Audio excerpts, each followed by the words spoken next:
I am going to call this meeting to order. Today is March 13th, 2023. It is our pleasure to have Diane Charles, the former president of the Opticians Association of America, and my guru for Robert's Rule of Order. She created this 12-page thing for the Washington Opticians to train them on how to do Robert's Rule of Order. And it's very basic, but it's very, very thorough.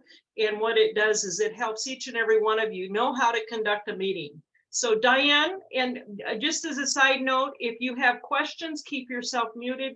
If you have questions in the reaction, raise your hand, and Diane will be happy to, when she sees your hand go up, you'll be the first one, and she'll call on you to and respond to those questions. Okay, Diane Charles, I'm turning this meeting over to you, and thank you for joining us tonight. Thank you. I'm a licensed dispensing optician in Washington State. I just had my 50-year anniversary in the business, and I still love what I do. The reason I had to learn about Robert's Rules of Order is we had presidents who would conduct a meeting for an entire 2 days and get nothing done right. Another guy would have, sorry, not to pick on the species, another one of our presidents would have 6 to 8 hour meetings. We were getting out at 1 or 2 in the morning and nothing was accomplished. We had members that were wanting to leave that were good board members and were getting things done, but because of how dysfunctional it was, they weren't wanting to stay, and you can't really blame them. So I decided I was going to learn about Robert's Rules of Order. The one thing, if you get nothing else out of this discussion, is this is not instead of your bylaws. This is in addition to your bylaws. So your bylaws can be anything you want them to be. And this would be for those things you don't cover in bylaws. Now, the one thing I'd advise you on a side note is your bylaws as your law needs to be gray. You don't want everything so specifically defined that you tie your hands if something obscure comes up and needs to be solved. So that's, you leave them gray, and then Robert's Rules of Order will define things and make it more comfortable for your board. These were developed in 1876. They're universally accepted across the world. However, as is everything, the United States does it different than it's done in Europe or Asia. I don't know about South America or Africa, or Australia, but we, of course, have to do everything different here. The first thing that I learned that was surprising to me, and I do not profess to be an expert on Robert's Rules of Order, but I know a lot about it. If you want experts on it, Warren McDonald from North Carolina, he really is an expert and a parliamentarian when it comes to Robert's Rules of Order. So for anything that you don't feel is defined right, he would be a good resource to reach out to. This also will explain how to conduct your meeting. It will explain what the secretary's job is. It'll explain what the treasurer's job is, and primarily what the president's job is. So the first thing, as a president, you reach out to your board, let's say 2 weeks out or a week out before the board meeting, and you ask them what committees want to be on the agenda. You develop the agenda before the meeting. If they don't respond, it's not your job to nag at them. If they don't respond, they don't get to talk. It's that simple. You also don't want to conduct committee business at your board meeting. A large board, and I don't know each of the states that's represented here, but in Washington, we had 12 board members, and we had at least 12 committees. You should still be able to get through a board meeting in an hour and a half, 2 hours max, because discussion isn't done at the board meeting. The discussion is done at the committee level. When the committee brings their report, they're going to bring it in writing, It's going to be submitted to the secretary. It's going to be signed off by the chair or who the chair appropriates. And that then is part of the minutes. So the secretary doesn't have to rewrite everything. It's there, it's already written. The only thing that a committee would do is report on what they're doing, what they've done, but the only vote that will be taken is if they need money appropriated for whatever. Monies is always voted on.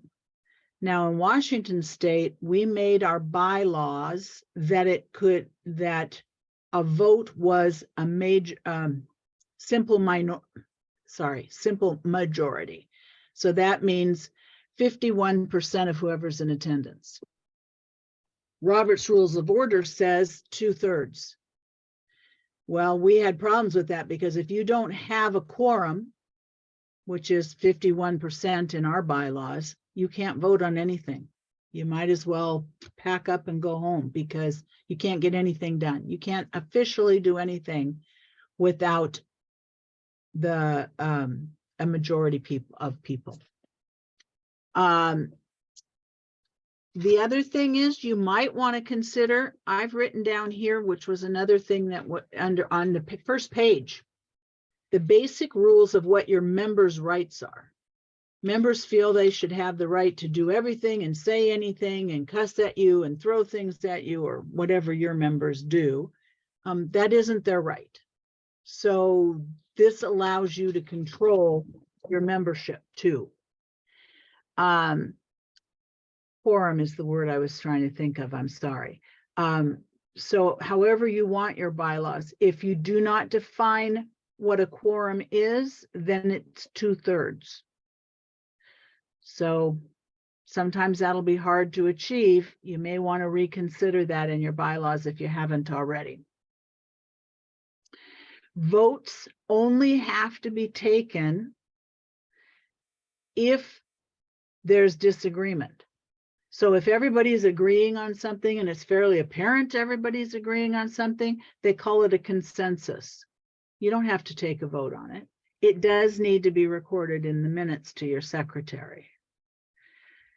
Motions can be tabled, but they can only be tabled for one meeting. So if it's tabled, it has to come up either at the same meeting, but later in the meeting, or at the next meeting. It cannot be brought up 10 months later. It can be withdrawn at the next meeting and then brought up whenever you decide is an appropriate time. But you can't keep tabling it every meeting. It has to be addressed or withdrawn. The president, your biggest job is keeping control of the meeting, keeping control of the discussion. What we found is if you know it's going to be a heated discussion on a particular subject, you state at the start of your meeting that you're going to have a timer. You have to have one, and you have to have somebody decide who's going to be the timer. But you announce that we're going to allow 3 minutes per person for speaking. We're going to allow 60 seconds per person for speaking.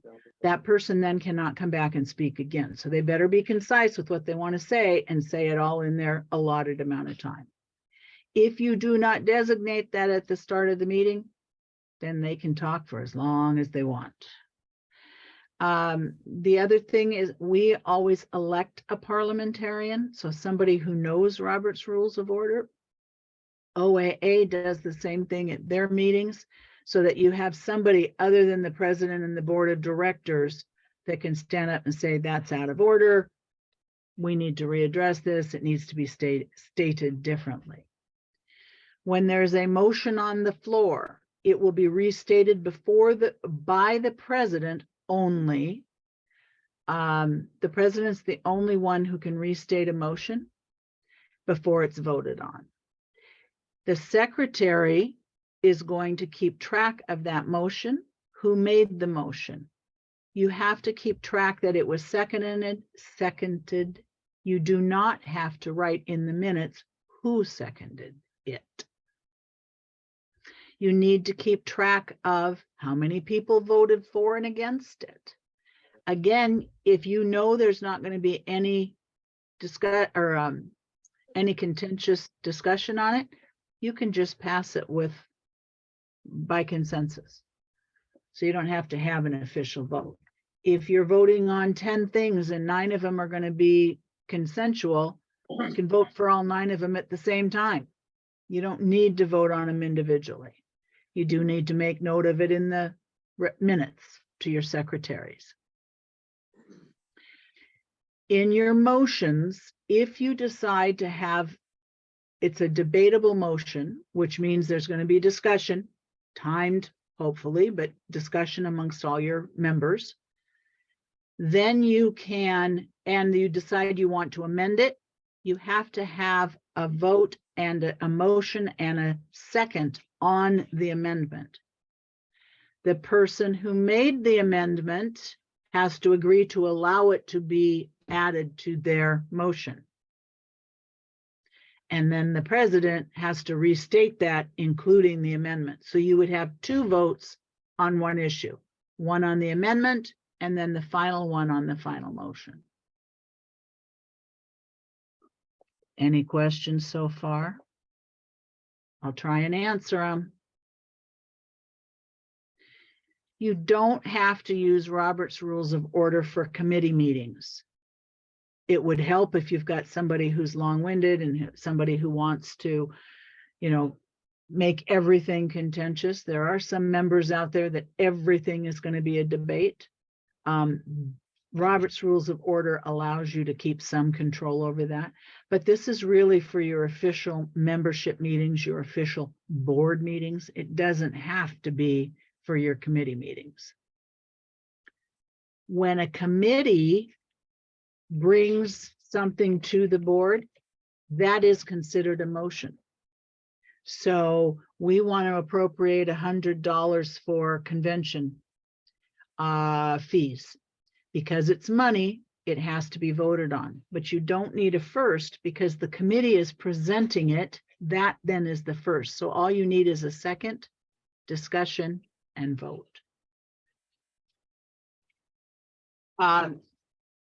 President, you've now asked all your board members, are you going to be making a report? You've got your agenda. I would recommend, this is my personal opinion, I always like to have that agenda to me if I'm going to a board meeting at least a day ahead of time, rather than I'm sitting in the board meeting and they pass out the packet and there's the agenda. Because there may be something I want to research or discuss at the meeting, and this is the first I've had a chance to look at it. So I always think, be prepared, send out your agenda a few days in advance. At your meeting, one of the first things you're going to ask is, here's the agenda as it's presented. Are there any corrections to it? That will be the time your board members can say, yes, I've decided I do want to do a report, and you can add it at that time. Your board members will then vote on that agenda. If you want to be that official, they can vote on the agenda you presented. That way, 2 hours from now, hour from now, somebody says, oh, by the way, I got something to say. Sorry, we'll have to defer that to the next meeting. It's not on our agenda. Any questions?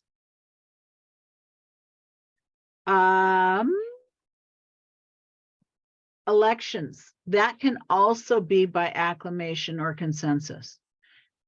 Hopefully you have to have an election and you've got 4 people running for president and 3 people running for vice president, and you got 20 people who are lined up for 5 board positions.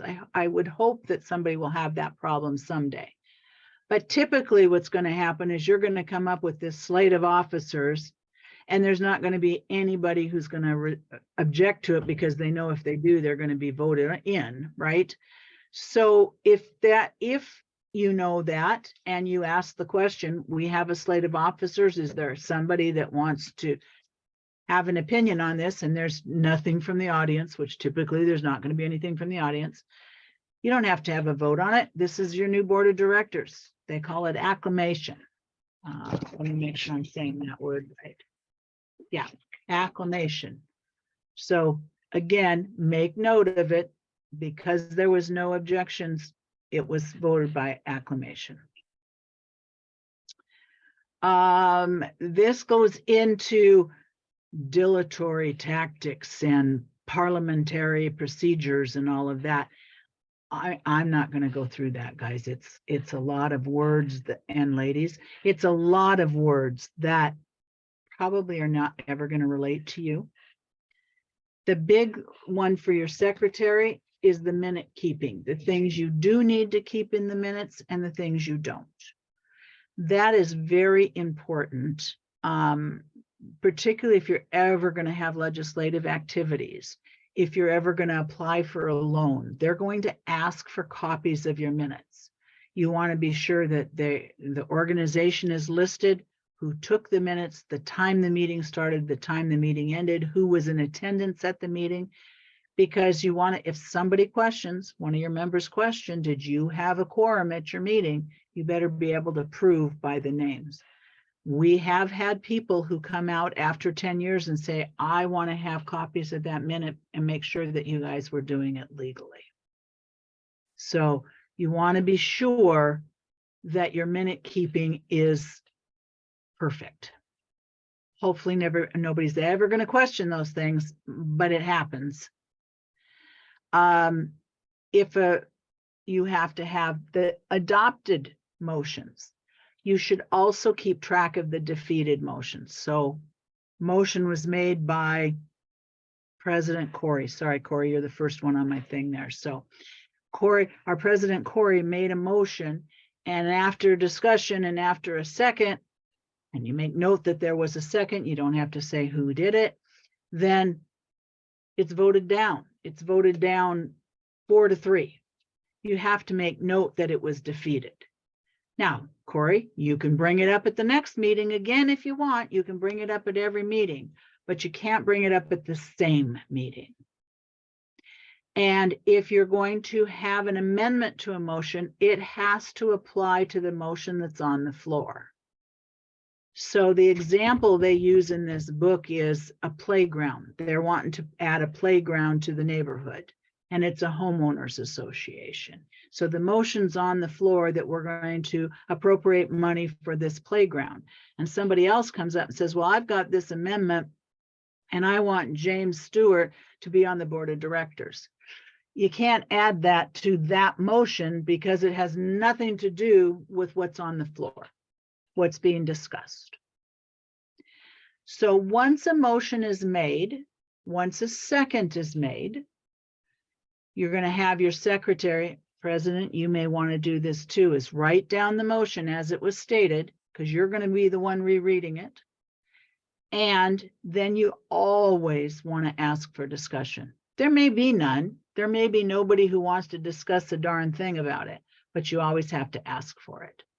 So even if you're adjourning a meeting, you call for a motion to adjourn the meeting, call for a second, always ask, just get in the habit of, is there any discussion? When you're adjourning a meeting, 99% of the people are going to say they don't want to discuss anything. They want to go home, go to bed, whatever. So, but be sure you always get in the habit of asking for discussion after a motion and a second.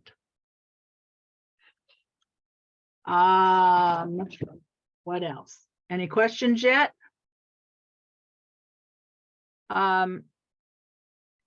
You should Jeff had one a few minutes ago, Diane. Oh, sorry, Jeff. You want to ask your? It's okay. You answered it. Okay. Sure? I'm sure. Okay. Thank you, Jeff. You need to keep your secretary.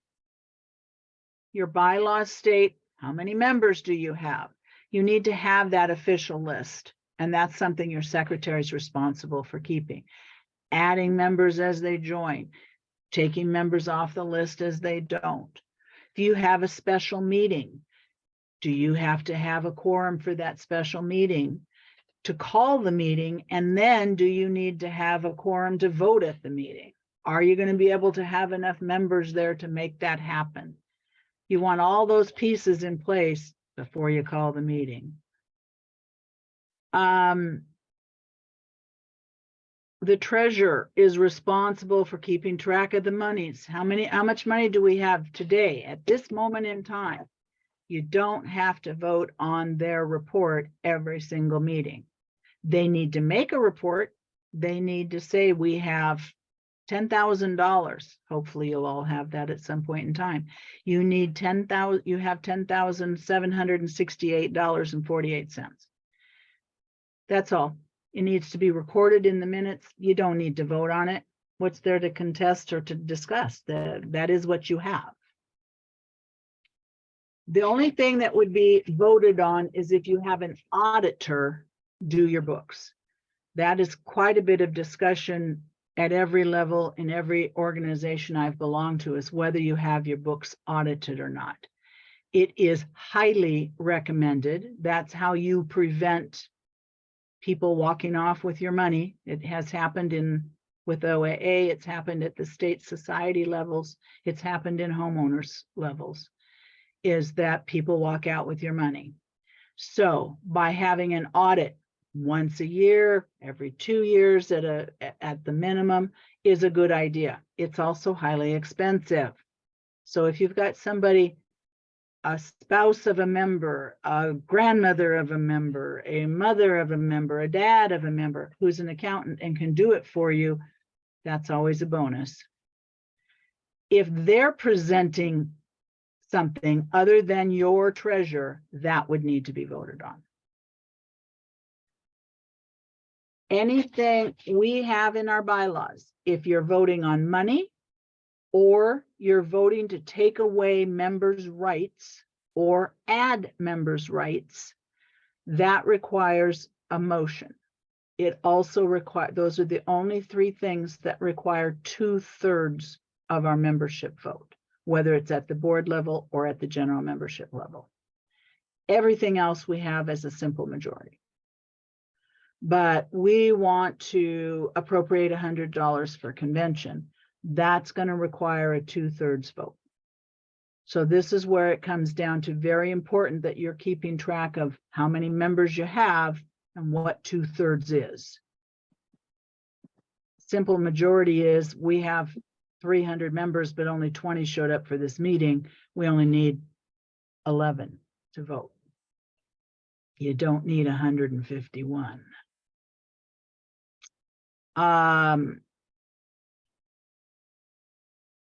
What else?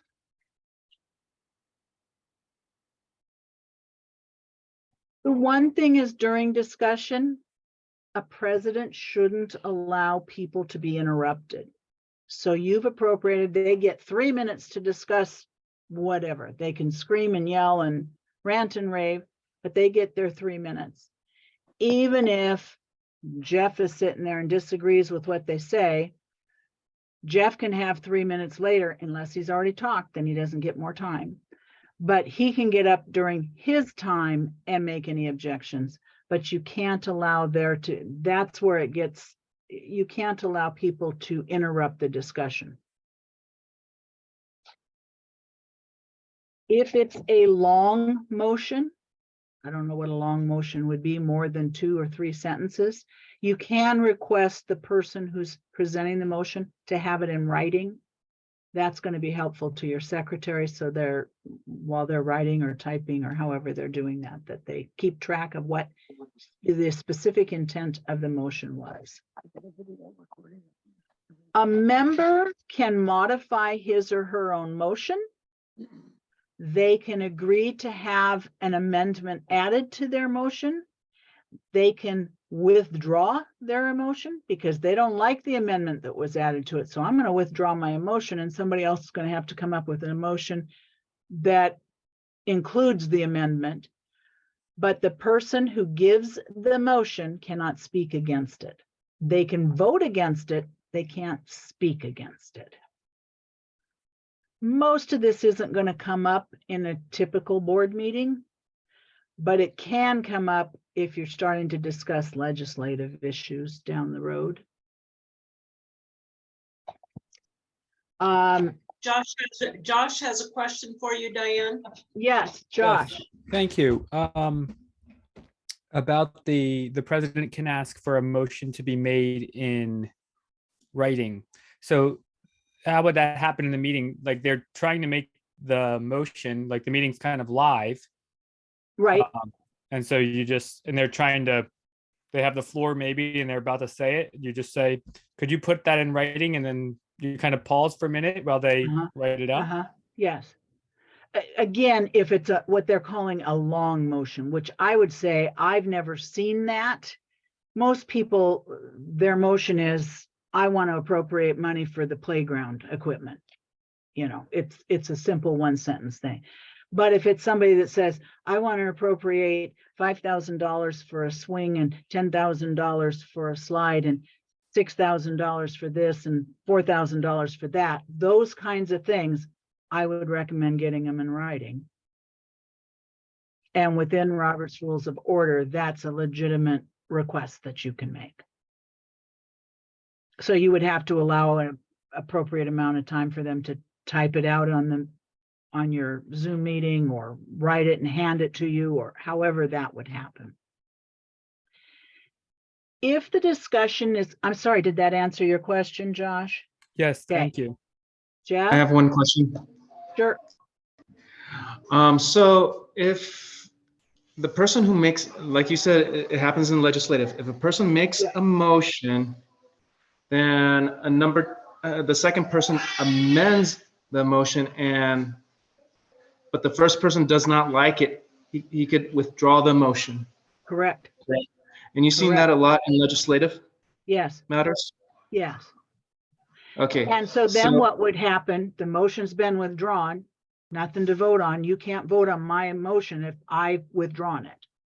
But Jeff can stand up and say, I want to make a motion to do blah, blah, blah, blah, blah. And you can include any amendments that were added. And then you require a second on it, and then you start the discussion process again.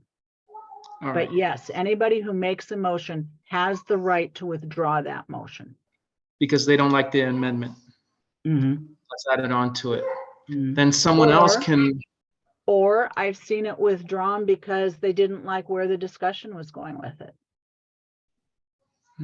So it can be withdrawn for any reason, and they don't have to state their reason. Got it. Okay. Any other questions? Would it be Sorry? appropriate for the question to be shown in front of the camera at a Zoom meeting? Or they're Sure. okay. That would be a reason to have it in writing. Now, the only person that could submit it in writing is the person who's making the motion. And the Yes. only person who can read that motion, other than the person giving it, is the president. So the secretary isn't going to read that motion. The secretary should be making notes of what the motion is, but they can't reread the motion. Okay. Now, we have our secretary do that because it's easier than having the secretary tell the president and the president tell us, just go ahead and tell us what it is. But if you want to be official by Robert's Rules of Order, the president or the person making the motion are the only ones who can do it. So you can have a lax, fun meeting, but it doesn't have to be chaotic. And Robert's Rules of Order is to try to keep things moving and functional. So discussion can always get way out of hand. And it's the president's job to get it back underhand. You know, let me reread the motion so we can get the discussion back to the beginning. Is a simple way to do it without offending everybody. Instead of saying, you can't say that, that's just stupid. You just say, hey, let me reread the motion so that we can get discussion back on track. If the discussion is, you know what, this should be referred back to the committee, then you're going to, President, you're going to make the decision. I'm sending this back to committee. It obviously needs a lot more discussion than what we can do tonight. So we're going to postpone the vote until our next meeting. And at the next meeting, you bring it up and you say, okay, committee, time for your report. What do you think? And the committee is going to say, we're not ready to give a report. Then you're going to withdraw the motion. It can be brought up at any other time, but you cannot just keep postponing it. Does that make sense? And again, you don't need a committee to come and say, what's the theme of our convention going to be this year?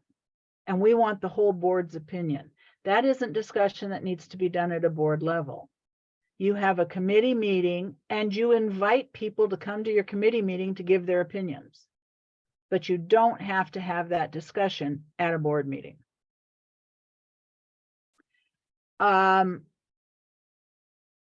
If you decide, hey, there's some discussion here and we need to form a new committee. We don't have a convention committee and we're getting a lot of people thinking that'd be kind of a good idea to start having a convention. Then, President, it is your job to give them direction. Here's the committee name. Here's the number of people I want on the committee. Here's what I want the committee to achieve for us. And here's the timeline of when that committee should report back to the board. So again, if it's something that has never been discussed at a board meeting, you don't know where to go with it or what to do, develop a committee and give it to somebody. Usually the person who's doing the most complaining or is the most passionate about it is the best person.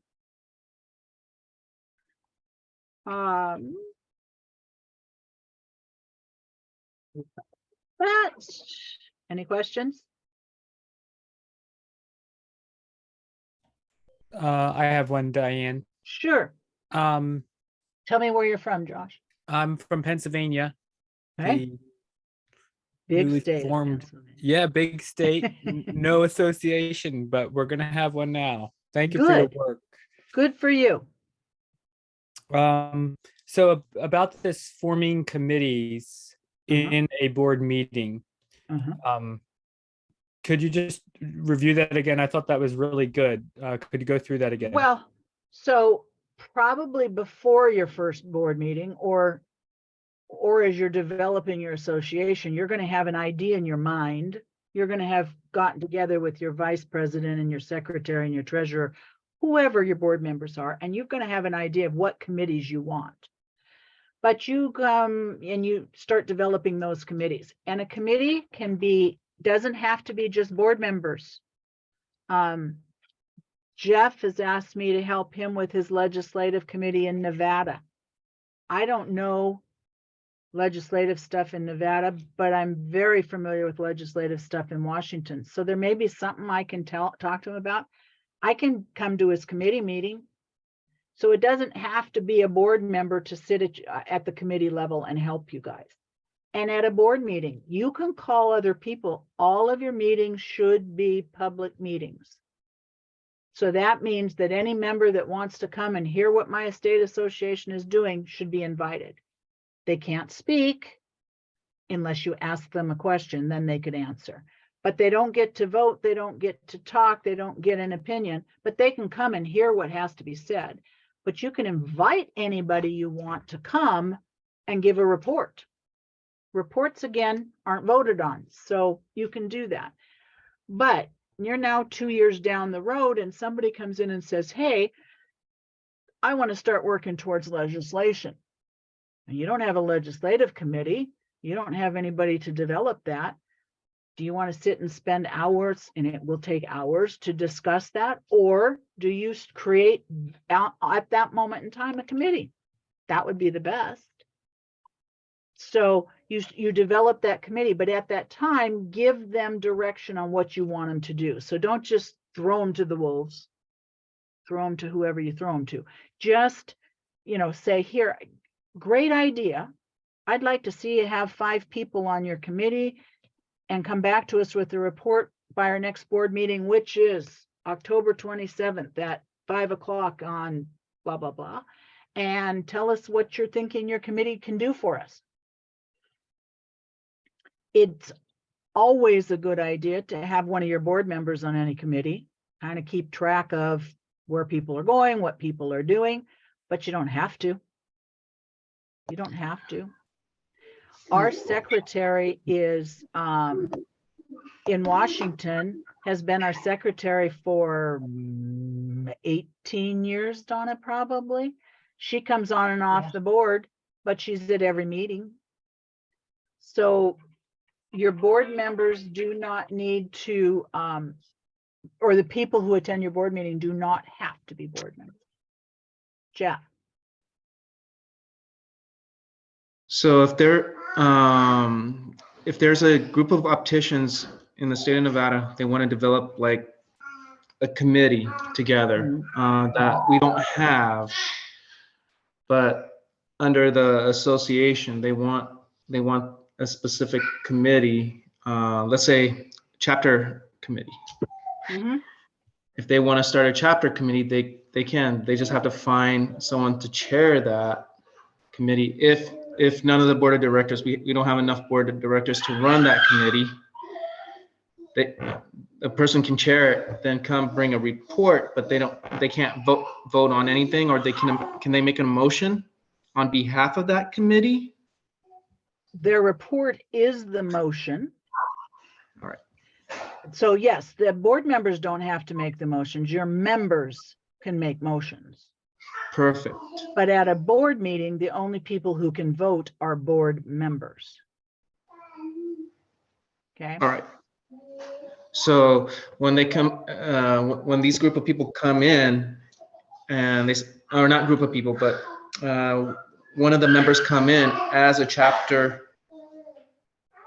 chair, which we don't have any board members on, they come in and they present something and an idea.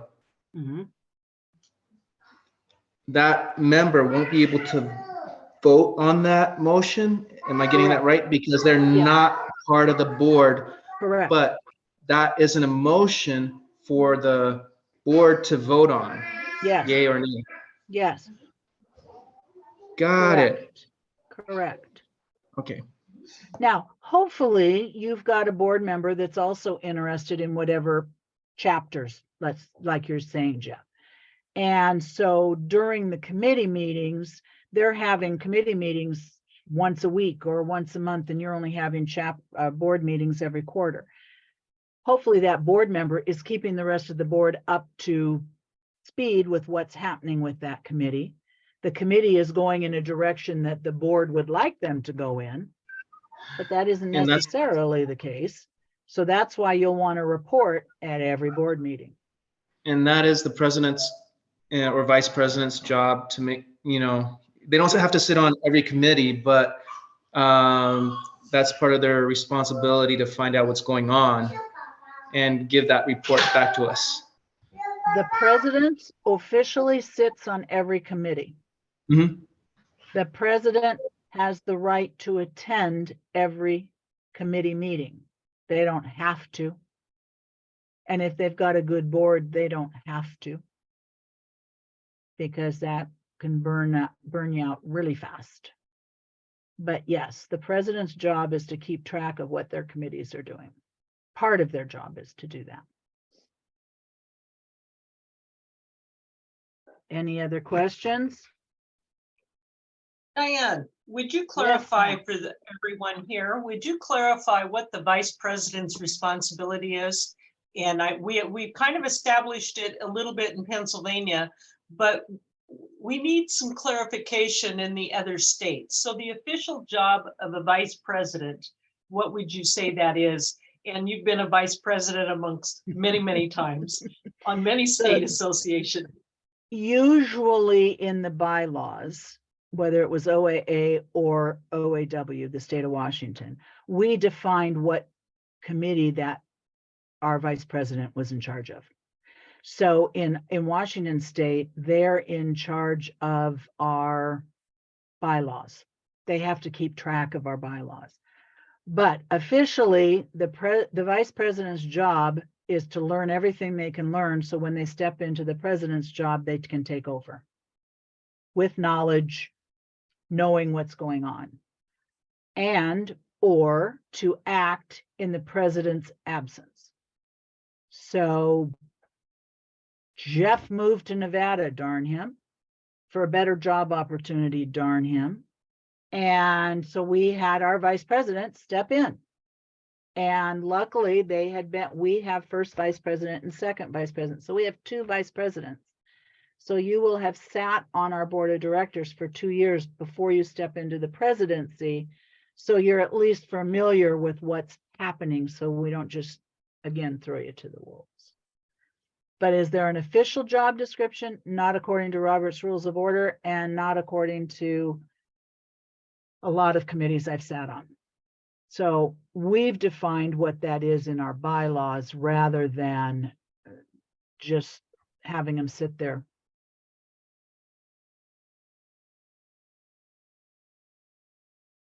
Does that answer your question? You know, yes, it did. And one of the things that all of these people have been doing, they've had their first official meeting, but they're still in the organizational portion of it. So they're learning as they go.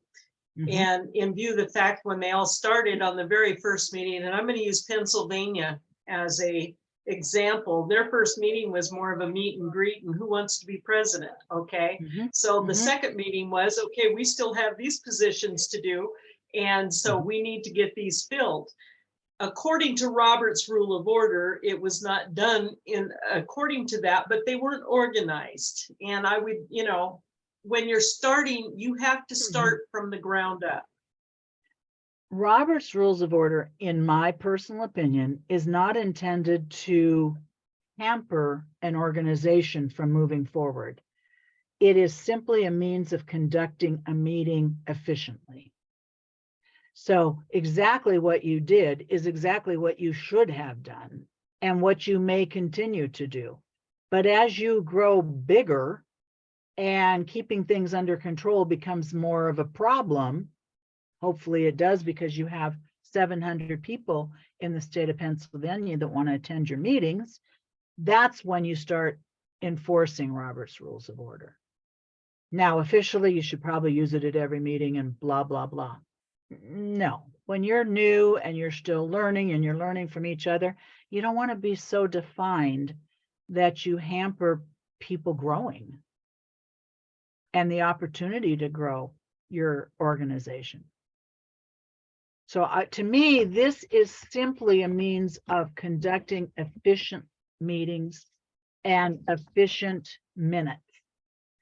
The minutes is your secretary is really the one that has, and treasurer have far more responsibility than your president and vice president, because you want to be sure that your minutes are accurate, even if they're on a napkin. And I've been to meetings where we've had to take them on a napkin, but then somebody sits down later and makes them look pretty. But those have to be recorded. So let's use Oregon as the example. They've started their association 3 times that I know of. And the one in the middle, young lady came in, she took over, she was dynamic, she was wonderful. They were active at the national level, and she dropped off the face of the earth. And we couldn't get hold of anybody. We knew nothing. Somebody was able to go to her house and she threw a box out onto the sidewalk of their minutes. And that's all we had to recreate an association. But because the minutes were taken accurately, we could go back. We had a list of people. We at least had phone numbers that we could contact people. You know, so those are the important things. And Robert's Rules of Order doesn't matter if you don't have an organization. So, you know, get your organization up and running and then use this to run it efficiently. But you need to have a starting point. You need to have money, seed money, even just a little bit. We beat the optometrists in Washington with $100 in our checking account, and they had millions, and we beat them. I don't think we could do it today, but back then we could. So that seed money doesn't take a lot, but it takes a lot of work. It's grassroots, on the ground, boots on the ground, I call it. That's what you need. And this is just a means to make it run efficiently once you're up and going. So That is perfect, Diane. As we've been moving forward, working in Nevada, and we've had a lot of grassroots meetings, and everyone here is just in the process of getting their bylaws together, which that was another meeting that they all attended, which was wonderful. And so, Do you that have being Russ doing, said- helping with that? yeah, Russ does the bylaws. The next step that everyone here needs to take, they will have to go into their 501c3s. Where we will be having a meeting about the 501c3, because you do need to get that up and going. That takes seed money, which we've all talked about in all of our meetings. So Mhm. moving forward, you'll hear more about that later on. Mhm. But I want to thank you, Diane. This has been very good. Anyone here have any questions, anything on your mind about Robert's Rule of Order that you don't understand? This is the time to get it clarified. And you can feel free to reach out to me if you have a specific question. That said, I just would refer back to this short packet. So, but if that isn't clarified for you enough, reach out to me. I'll help you define it any way I can. As secretary, should the secretary be attending or at least be included in all of the other committee before our general meetings? Not necessary to attend every committee meeting, but should be allowed to if they want to.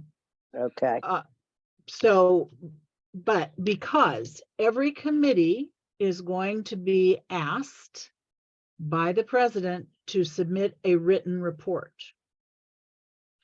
And that written report, and Betsy, to pick on you, will be handed to you as the secretary. It will be signed off by the chair of the committee, and that will be submitted with your report as part of the minutes, okay. as part of the minutes. So you don't have to rewrite it. It's already been written for you. And it may be something like, we had a meeting, 5 people attended, we didn't vote on anything. It can be as simple as that. But if they have a meeting, there should be a written report that is submitted to the secretary. Do you Okay. need to go to every meeting to hear that they didn't do anything? No. And one thing about the minutes, and if I can clarify, as being the executive director, there were times where I had to take minutes and turn it over to the bank. We've had to go to a bank with our minutes and to prove that we did have a meeting, that we voted and how we voted. So those are probably the most important part of any meeting, because it is part of who you are and what you're doing. Well, And I have an as external hard drive to save the videos of all of the meetings. Mhm. And date, time, people in attendance, Okay, and motions that were voted on. Again, maybe it's an addendum that was handed to you because it was so long, that it was seconded. And then that it passed, and what the vote was. It was unanimous, or it was 5-4, or you don't have to say who voted how.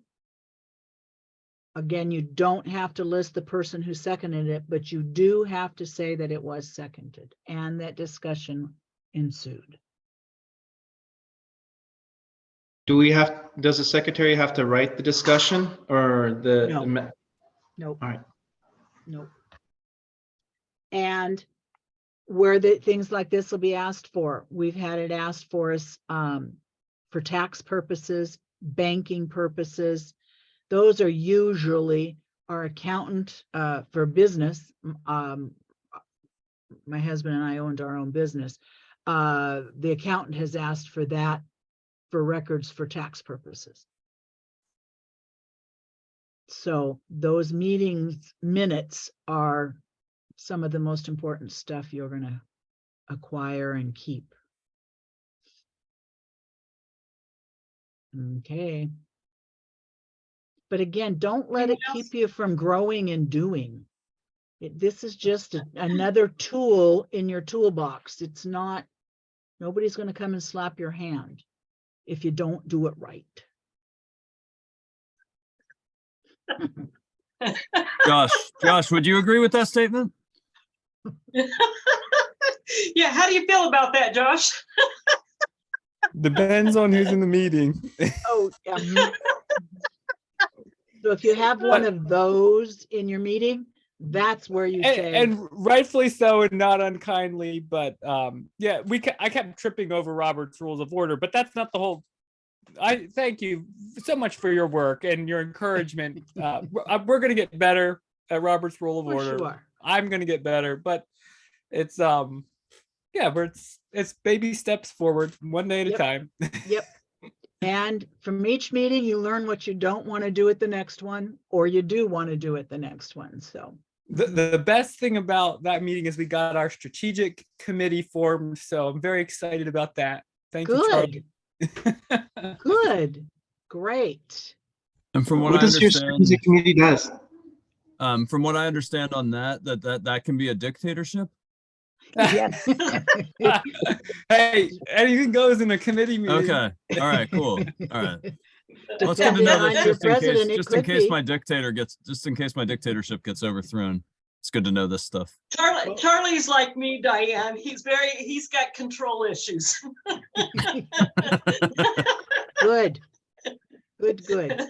We all have control issues, but that's why we are where we are today. And that's why you are sitting here where you're at right now, because you want to take control of your state society. And each one of you has done a fabulous job. I could not be more proud of all of you for what you've accomplished in a very short time.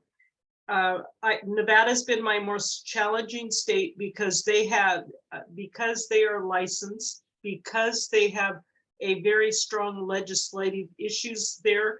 And so they have to be on their top of their game or they could lose their license. And if they lose their license, everybody will lose their license eventually. So we work very hard in Nevada to make sure that doesn't happen. And just so you all know that we are working towards, the OAA is working towards the PDO program. So if you're in an unlicensed state, you will have certification that you'll be able to offer your membership. If they take the ABO, they will be offered certification. So it's part of what, in every state that will be offering that real soon. So we are growing, and these guys are working phenomenal. Zach is on. Zach has his meeting. He's still in the real early stages of grassroots. He's finally going to have, hey, Zach, you're going to have 15 members Wow. That's attend your awesome. meeting. That's fantastic. Yeah. I also didn't realize how dark my room is. What state can is you- that? Can you elaborate a bit more on did you say PDO? It's PDO, it's practical dispensing optician. So they can have a certification for their wall. And it is something that we've been working on at OAA now for about 18 months. And we're still in the process of getting it put together where you Okay. can, And what, defining the competencies and all that? yeah, so they, Oh, to make okay. sure they're confident to do what they're doing. And Okay. that's awarded to anyone who's passed the ABO? It will be, yes. What states are represented here tonight, Donna? That's just what I was going to get into. So let's start with Charlie. Why don't you tell us where you're from? Pennsylvania. There's a few of us from there. Okay. All righty. Betsy, where are you from? Pennsylvania. Alex? Pennsylvania. Jane? Pennsylvania. Okay. Corey? We're from Nevada and we are outnumbered. Jeff? Nevada. That's All and righty. from Kim. Washington. Kim? Missouri. Awesome. Wes? South Carolina. All right. Zach? Wisconsin. Good for you. And I see clearly. Can you identify yourself? Peter Precht, and I'm from Pennsylvania. Thank you. My Pennsylvania, you guys rock.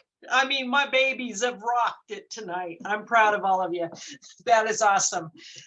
Kim, Kim's working from Missouri. She's had her first meeting. She's extremely been proactive in getting Missouri set up. Nevada, these guys here have been phenomenal. They've had some real tough meetings that they've been through. I'm proud of them. They've been fantastic. Zach and I've had a couple of meetings, and it's just been him and I.